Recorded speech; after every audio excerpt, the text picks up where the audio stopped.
સૌને જાજા કરીને રામ રામ રામ રામ. આજે રજૂ કરી રહી છું ઝવેરચંદ મેઘાણીની વાર્તા રોટલો.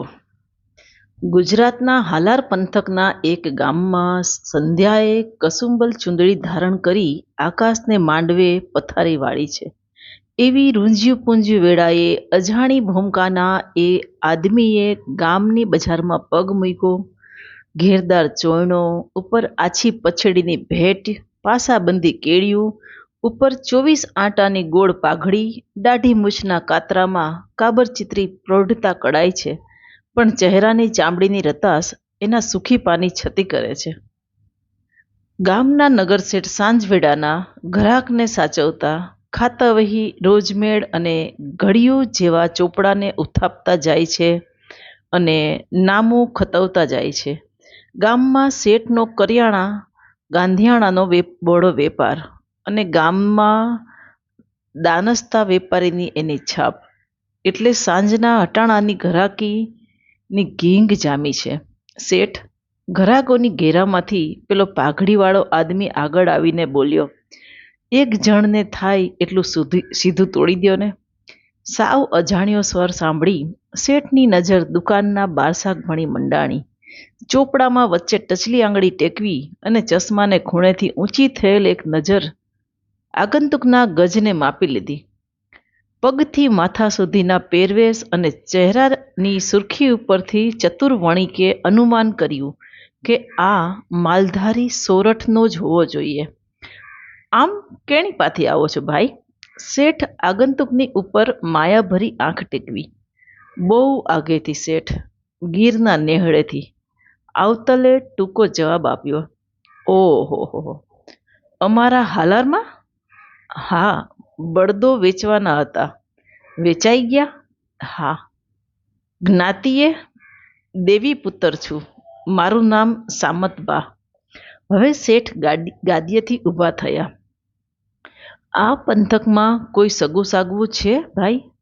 સગું તો માતાજીનું નામ શેઠ, પણ રાંધતા આવડે છે હો.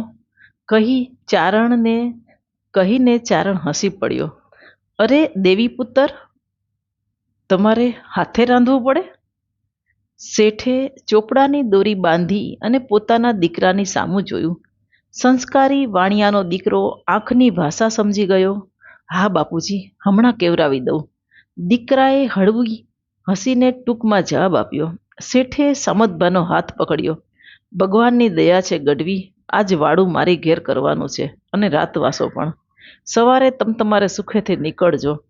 ગઢવીને શેઠની વાણીમાં આખા હાલારની ખાનદાની દેખાણી. આ પંથક એને હરખાડો ભાસ્યો. પરાણે બાવડું પકડીને શેઠ આ ગઢવીને પોતાને ઘેર લઈ ગયા. વીઘા વડ જેવડી ફળીમાં 10 ભેંસું બાંધેલી હતી. એક ઓસરીએ 4 મોટા ઓરડા. વેપાર વાણજની સાથે શેઠનો દૂધ ઘીનો પણ મોટો વહીવટ ચાલતો હશે એવું લાગ્યું. ફળિયામાં ઢોલિયા ઢળાયા, ધડકલા પથરાયા, ભેંસો દોરાણી અને શેઠ ગઢવી સાથે વાડું કરવા બેઠા. ઘીમાં તરબોળ બાજરાના સોડમદાર રોટલા અને છલકતી તાંસળીમાં દૂધ પીરસાણા. શેઠ જમતા જમતા ઊભા થાય અને ગઢવીની તાંસળીમાં પરાણે દૂધ પીરસે. દીકરા પણ તાણ કરે. બારશાખે ઊભા શેઠાણી પણ આગ્રહ કરે, નિરાંતે વાડું કરજો હો ભાઈ દેવી પુત્ર, અમારે આંગણે ક્યાંથી? આમ વાડું પાણી પરવારી ગઢવી અને શેઠે ફળિયામાં ઢોલીએ આવી અને દેહને લંબાવ્યા. પોતપોતાના પંથકની અને સુખ દુઃખની આડી અવળી વાતો કરી પછી સુખ રાત કરી. સવારમાં જાગ્યા ત્યારે અજાણ્યાપણું ઓગળી ગયું હતું.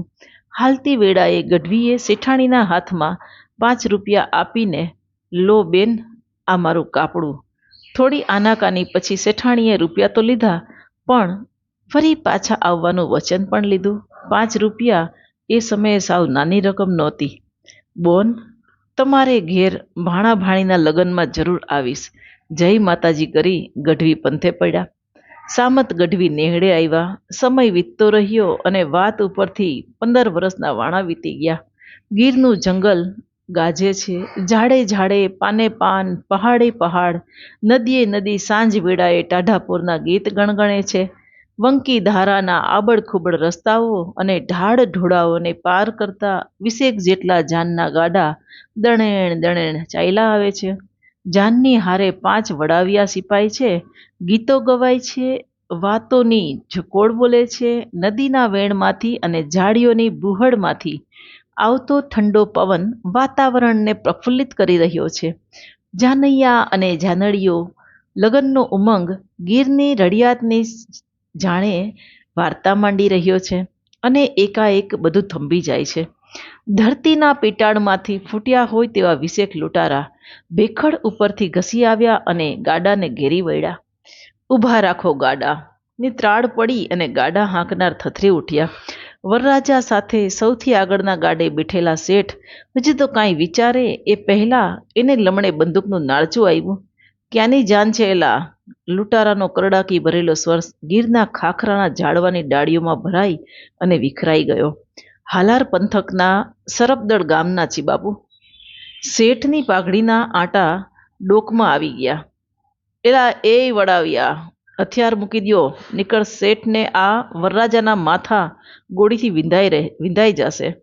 વડાવ્યા લાચાર બની જોતા રહ્યા. 4 લૂંટારુએ પછેડી પાથરી એમાં જાનૈયાના ઘરેણાં માંડ્યા પડવા.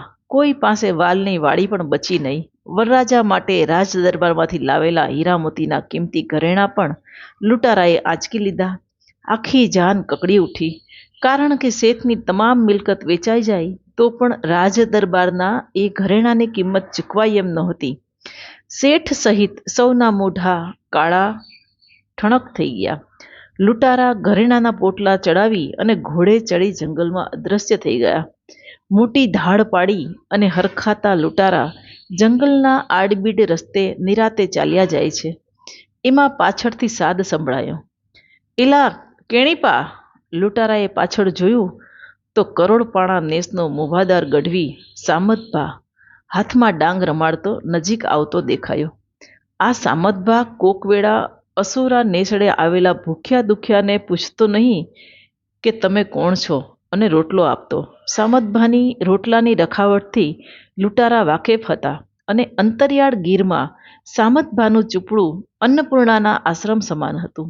આ લૂંટારાએ પણ ઘણીવાર પોતાના પેટની આગ શેકી હતી, એટલે ગઢવી પાસે છુપાવવાનો કોઈ અર્થ નહોતો. મોટો હાથ માર્યો છે ગઢવી. વાણિયાની જાન હતી. વાણિયાની જાન? ગઢવીને કપાળે કરચલી પડી. ક્યાં ગામની?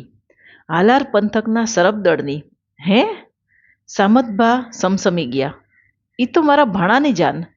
રાખો રાખો સામતભા, નાતે વાણિયા વેપારી ને પાછા ક્યાં આવ્યું સરપદળ? એ વળી તમારો ભાણો ક્યાંનો? એવો કયો નાતો? અરે ભાઈ, રોટલાનો નાતો. ખરે ટાણે જ જે આ પેટની આગ ઠારે એની હારે સંબંધમાં નાતજાત ન આવે હો. અને એ શેઠાણી તો મારા ધર્મના બોન. મારે કાપડું કરવું પડે. કાંઈક ફોડ પાડો ગઢવી. અને ગઢવીએ 15 વર્ષ પહેલાંની વાળુવાળી રાતની વાત કરી. વાત સાંભળીને લૂંટારાની કઠણ છાતીમાં પણ પરોપકારની સરવાણી ફૂટી. સામતભાને ખભે હાથ મૂકી અને લૂંટારો બોલ્યો, વાત જો રોટલાના રખાવટની હોય ને ગઢવી, તો કોક દી વેડા કવેડા રોટલો તો મેં પણ તમારો ખાધો છે. ભલે તમને ખબર નહીં હોય, પણ ઉપરવાળાએ આજ મને રોટલાનું ઋણ અદા કરવાની વેળા આપી છે. એ કેમ જવા દઉં? લ્યો, આ તમારા ભાણાની જાનના ઘરેણાં જાઓ સોંપી દ્યો. ઘરેણાનું પોટલું હાથમાં આપી અને લૂંટારા ગીરની ઝાડીઓમાં ઓગળી ગયા. ઉતરેલ મોઢે ધીમે ધીમે ચાલતી જાનના ગાડા ગીરના ઉબડ ખાબડ રસ્તે હવે હોંશ વગરના ચાલ્યા જાય છે. થોડીવાર પેલાનો ઉમંગ અને ઉસરંગ ઉગડી ગયો છે.